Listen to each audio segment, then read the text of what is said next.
Chris Higgins.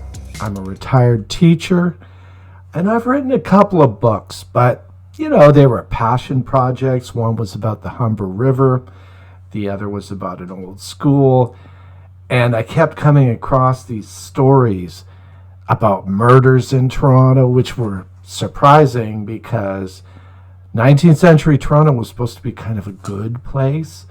I started digging into those and kind of putting them into folders. And then I thought, okay, I'm going to come back to this. And so when I got a chance, I did come back to it. Now, most folks know about the Don Jail. It's kind of famous, but not a lot of people have heard of the third Toronto jail, which was at Front and Parliament, and it was called the Home District Gaol. If you go there now, you really can't see too much. I took my drone there one time, and I was pretty lucky because I came across a lot of dirt exposed, and it looked like they were doing all this excavation. And in fact, they were finding some old relics from the first Parliament buildings and some of the railway stuff. But later I came back, I was shocked to see that they kind of sealed it over again. But I found out a lot about the actual jail. It was built in the late 1830s by John Howard, the guy who gave us High Park. It didn't have a very evolved kind of philosophy, floggings, beatings, terrible food, that kind of stuff. And so all of those things that you would expect. And then one other thing, and that is building a scaffold for a condemned person and actually carrying out a public hanging.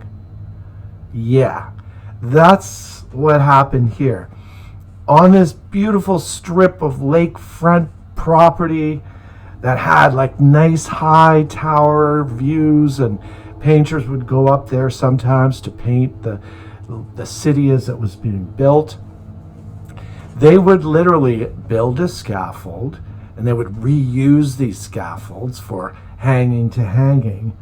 And that's where I kind of got the idea for my Carpenter and his diary, because he was the guy who put it away into this storage locker, and then he'd have to rebuild it every time they had a trial.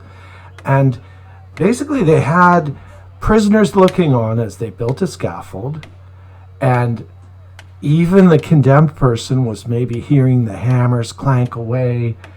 And to the west, in a place where it's just city blocks right now, there were these old fairgrounds, and people would kind of bring their wagons, and in the winter they would pull up in a sleigh, and sometimes they would have snowball fights.